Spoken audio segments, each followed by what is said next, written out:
Malankara Catholic ടിവിയുടെ അനുദിന വിശുദ്ധർ എന്ന പരമ്പരയിലേക്ക് ഏവരെയും ദൈവനാമത്തിൽ സ്വാഗതം ചെയ്യുന്നു.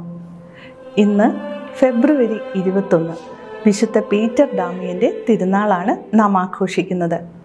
മധ്യകാലഘട്ടങ്ങളിലെ സഭയുടെ ഏറ്റവും വലിയ നവോത്ഥാനകരിൽ ഒരാളാണ് വിശുദ്ധ പീറ്റർ ഡാമിയൻ. വിശുദ്ധ ഡാമിയൻ എന്ന പണ്ഡിതനിൽ അറിവിൻ്റെ ധനത്തെയും അപ്പോസ്തലിക ആവേശത്തെയും, ഡാമിയൻ എന്ന സന്യാസിയിൽ കഠിനമായ അച്ചടക്കവും പരിത്യാഗവും, ഡാമിയൻ എന്ന പുരോഹിതനിൽ ഭക്തിയും ആത്മാക്കൾക്ക് വേണ്ടിയുള്ള അടങ്ങാത്ത ആവേശവും കാണാൻ സാധിക്കും. കൂടാതെ ഡാമിയൻ കർദിനാളായിരുന്ന കാലഘട്ടത്തിൽ അദ്ദേഹത്തിൻ്റെ വിശ്വസ്തതയും പരിശുദ്ധ സഭയോടുള്ള വിധേയത്വവും ആളുകൾക്ക് ദർശിക്കുവാൻ കഴിയുമായിരുന്നുവെന്ന് ചരിത്രകാരന്മാർ പറയുന്നു.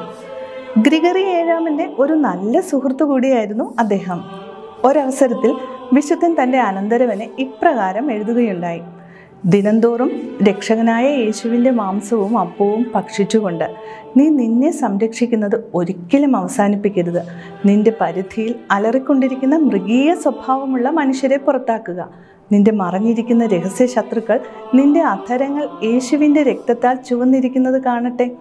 അവൻ ഭയന്ന് വിറയ്ക്കും. ഭയം കൊണ്ട് കുനിഞ്ഞ് ഇരുളിലേക്ക് പലായനം ചെയ്യുന്നത് നിനക്ക് കാണാൻ സാധിക്കും. മഹാകവിയായിരുന്ന ഡാൻ്റെ തൻ്റെ ഡിവൈൻ കോമഡി എന്ന കവിതയിൽ ദൈവത്തെക്കുറിച്ച് പറയുകയും ധ്യാനിക്കുകയും ചെയ്യുന്ന വിശുദ്ധ മനുഷ്യർക്കായി ദൈവം കരുതി വെച്ചിട്ടുള്ള സ്ഥലമായ 7ാം സ്വർഗത്തിലാണ് വിശുദ്ധനെ അവരോധിച്ചിരിക്കുന്നത്. 1072 65 വയസ്സുള്ളപ്പോഴാണ് അദ്ദേഹം മരണമടഞ്ഞത്. യേശു നമ്മോട് ഇപ്രകാരം പറയുന്നു: ഞാൻ ലോകത്തിൻ്റെ പ്രകാശമാണ്. എന്നെ അനുഗമിക്കുന്നവൻ ഒരിക്കലും അന്ധകാരത്തിൽ നടക്കുകയില്ല.